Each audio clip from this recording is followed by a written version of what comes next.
Hello guys, welcome to my YouTube channel quick solution. तो फिर यहाँ पर जो है मैं पर चैप्टर नंबर 1 का some basics concepts of chemistry का एक्सरसाइज में क्वेश्चन नंबर 4 का डी सम करने वाले हैं।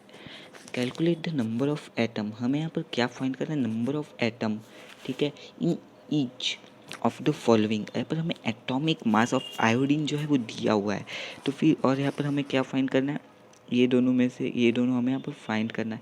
तो फिर यहाँ पर आपको पता है कि यहाँ पर अगर आपने चैप्टर यहाँ पर पढ़ा होगा तो कि यहाँ पर अगर यू दिया होगा, ठीक है, रुकिए एक मिनट, अगर आपने यहाँ पर यू दिया होगा, इधर अगर आपके इधर यू दिया होगा तो यू जो है इसका मतलब होता है यहाँ पर मॉलिक्यूलर मास। समझ में आ रहा है? अगर इधर आपको यहाँ पर जी दिया होगा तो यहाँ पर जी का जो मतलब होता है वो होता है यहाँ पर मोलार मास। कौन सा मास होता है यहाँ पर? Molar mass. ओके, तो फिर यहाँ पर ये मोलार मास होता है। तो फिर हमें यहाँ पर चलिए अब यहाँ पर नंबर ऑफ एटम फाइंड करते हैं। तो फिर पहली बात, ये जो है नंबर ऑफ एटम, इसका फॉर्मूला क्या है? इसका फॉर्मूला दोस्तों है, क्या होगा? मोलार मास की मॉलिक्यूलर मास। यहाँ पर जो है इसका फॉर्मूला होता है molar mass upon, molar mass upon क्या होगा यहाँ पर जो है atomic mass. Okay, molar mass upon atomic mass. तो फिर यहाँ पर जो है मोलार मास वो क्या होगा?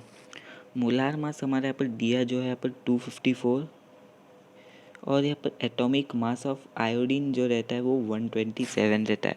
तो फिर अगर आप इसको डिवाइड कर लेंगे तो फिर यहाँ पर 2 मोल आ जाएगा। 127 1 जा, 127 2 जा। ओके, तो फिर वैसे ही हमें यहाँ पर नंबर ऑफ एटम तो मिल गया। क्या है यहाँ पर? ये 2 है। अब हमें यहाँ पर नंबर ऑफ, यहाँ पर जो देख सकते हैं, पर हमें यहाँ पर नंबर ऑफ मॉलिक्यूलर मास ढूंढना है, ठीक है। पर मॉलिक्यूलर मास तो यहाँ पर पहले से हमें यहाँ पर नंबर ऑफ ढूंढ लिया, इसमें हमने ढूंढा ना। अब यहाँ पर हमें ये चीज़ तो हमें मिल गया। अब हमें यहाँ पर ये चीज़ ढूंढना है यहाँ पर। अब यहाँ पर समझ लीजिए, हमें यहाँ पर नंबर ऑफ एटम ढूंढना था, यहाँ पर हमने पहला ढूंढ लिया। और दूसरा जो है हमें यहाँ पर नंबर ऑफ मॉलिक्यूलर मास ढूंढना है। नंबर ऑफ मॉलिक्यूलर मास ढूंढना है। तो इसका अब क्या होगा? ठीक है, तो इसका जो होगा यहाँ पर number of atom into Avogadro constant. और यहाँ पर ये ओवोगैड्रो कांस्टेंट कितना होता है? 6.022 इंटू 10⁻23। तो सब वैल्यू डाल देते, 2 इंटू लिख देंगे 6.022 इंटू 10⁻23। इसका आंसर तो बेसिकली आता है ऐसा कुछ 12.044 आता है इंटू 10⁻23। लेकिन यहाँ पर हम लोग इसको ऐसे यहाँ पर टेक्स्ट बुक में पर बताया कि यहाँ पर टेक्स्ट बुक में क्या क्या, ये ध्यान से सुनिएगा। ओके ना, टेक्स्ट बुक में यहाँ पर ये देखिए, इसको जो है ये 1 मिनट, ये पॉइंट को जो है यहाँ पर इधर ला दिया, मतलब यहाँ पर ये 2 के आगे यहाँ पर ये पॉइंट को ला दिया है।